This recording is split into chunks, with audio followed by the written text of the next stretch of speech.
আপনারা একটু চোখ কান খোলা রেখে দেখবেন, যাদেরকে নিয়েই শোডাউন বেশি করা হয়েছে আপনারা তাদেরকে ধরে রাখতে পারেন নাই। কি বুঝলেন কথা? যাদেরকে নিয়ে আপনারা বেশি বেশি শোডাউন করেছেন তাদেরকে আপনারা ধরে রাখতে পারেন নাই। তাহলে এখন সেই শূন্য স্থানগুলো কি কে পূরণ করবে? যারা শোডাউন করতো তারা কি পূরণ করতে পেরেছে? না। অতএব এগুলো বন্ধ করেন, মৌলিক কাজ করি। মৌলিক কাজ হচ্ছে আমরা জাতিটাকে পরিবর্তন করতে চাই কি চাই না? পরিবর্তনের দরকার আছে কি নাই? আমাদের কি সবকিছু সুন্দর চলছে? যদি বাহিরের চোখ দিয়ে দেখেন তাহলে মনে হবে হ্যাঁ সব সুন্দর চলছে, তাই না? মসজিদ আছে, আমাদের মাদ্রাসা আছে, আমাদের আমরা মুসলমান কালিমা পড়েছি, লা ইলাহা ইল্লাল্লাহ পড়েছি, মুহাম্মাদুর রাসূলুল্লাহ পড়েছি, আমরা মাশাআল্লাহ আমাদের বোনরা পর্দা করে, আপনারা ওয়াজ মাহফিলে আসছেন, ইত্যাদি ইত্যাদি। আপনারা যদি বাহিরের চোখ দিয়ে দেখেন মনে হবে সব ঠিকই আছে, কিন্তু আমাদের এই বাহিরের চোখের বাহিরেও ভিতরে একটা চোখ আছে, এটা কি বিশ্বাস করেন? বাহিরের চোখ দিয়ে যদি দেখেন তাহলে মনে হবে সব ঠিক আছে। কেমন? মসজিদ আছে, মাদ্রাসা আছে, আমাদের ওলামায়ে কেরাম আছেন, আমাদের ইসলামের বই পুস্তক লেখা হচ্ছে, আপনারা নামাজ পড়ছেন, কেউ কেউ যাকাত দিচ্ছে, আমাদের বোনরা পর্দা করছে, আমাদের ভাইরা ওয়াজ মাহফিলে আসছে, এভরিথিং ইজ গোয়িং ফাইন। আপনার কাছে এটা মনে হবে যে সব ঠিকই আছে, তাই না? থিংস আর অল রাইট, সব ঠিক আছে।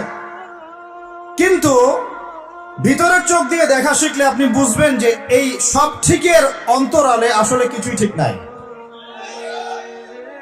আগে আপনাকে বুঝাচ্ছি ভিতরের চোখটা কি, তারপরে বুঝাবো কিভাবে সব ঠিক নাই।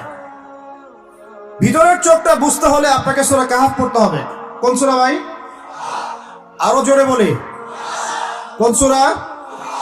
নবী সাল্লাল্লাহু আলাইহি ওয়াসাল্লাম বলেন, সাল্লাল্লাহু আলাইহি ওয়াসাল্লাম যখনই নাম আসবে পড়বেন সাল্লাল্লাহু আলাইহি ওয়াসাল্লাম, 10 নেকি হবে ইনশাআল্লাহ, 10টা গুনাহ মাফ হবে ইনশাআল্লাহ, 10 বার আল্লাহ রহম করবেন ইনশাআল্লাহ, এবং আপনার মর্যাদা 10 গুণ বাড়ায় যাবে ইনশাআল্লাহ।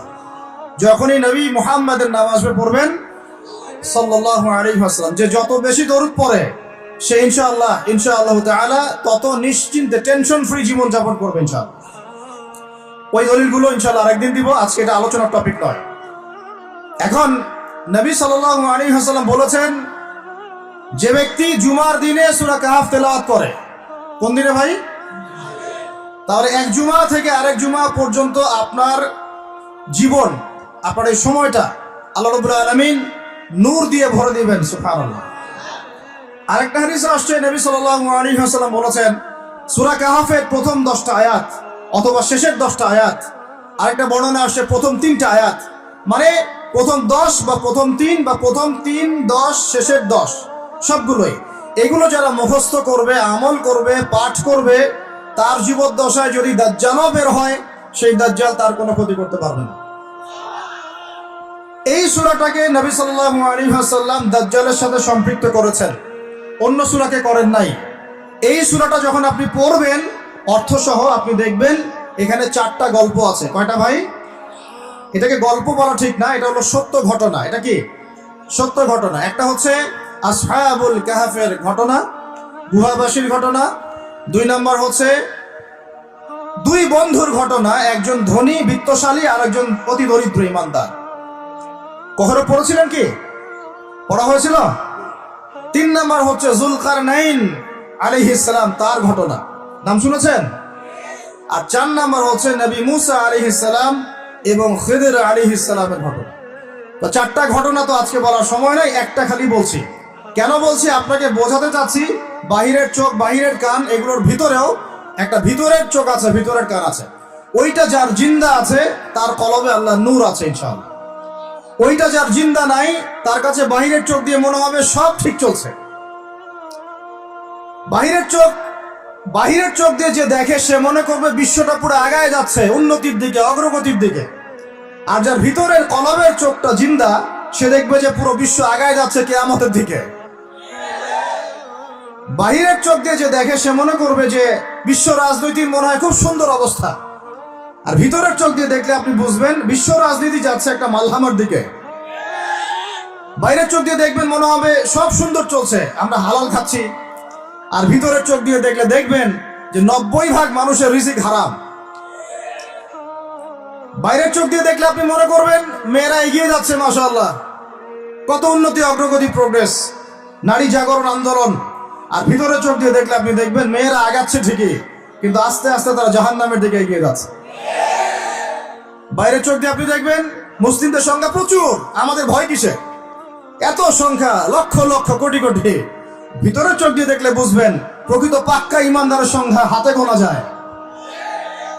বাইরের চোখ দিয়ে দেখলে মনে হবে যে অনেকে তো বিশুদ্ধ আকীদার দাওয়াত দিয়ে বেড়াচ্ছে, ভিতরের চোখ দিয়ে দেখলে বুঝবেন এটা মুনাফিকি মানহাজ চালু করেছে।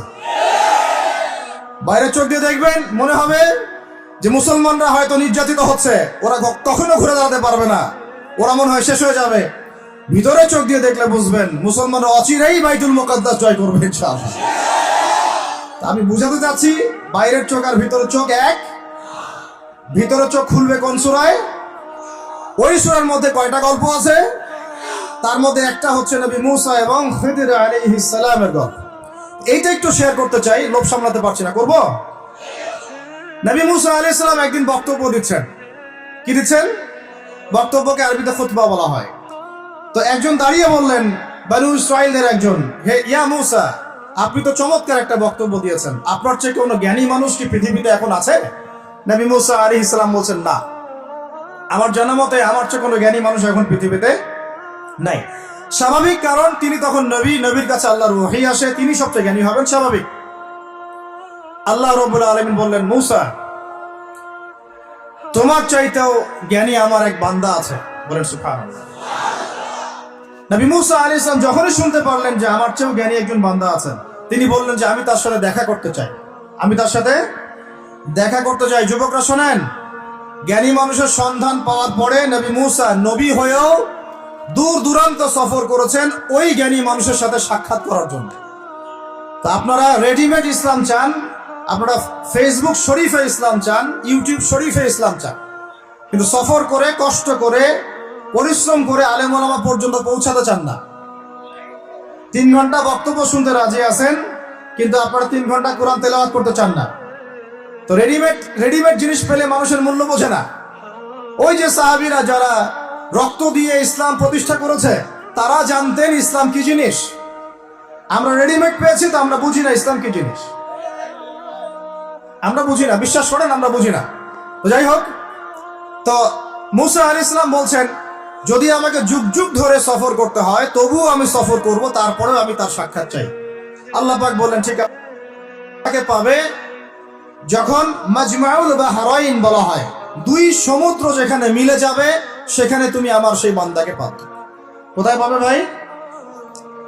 2 সমুদ্র যেখানে মিলে যাবে সেখানে পাবে।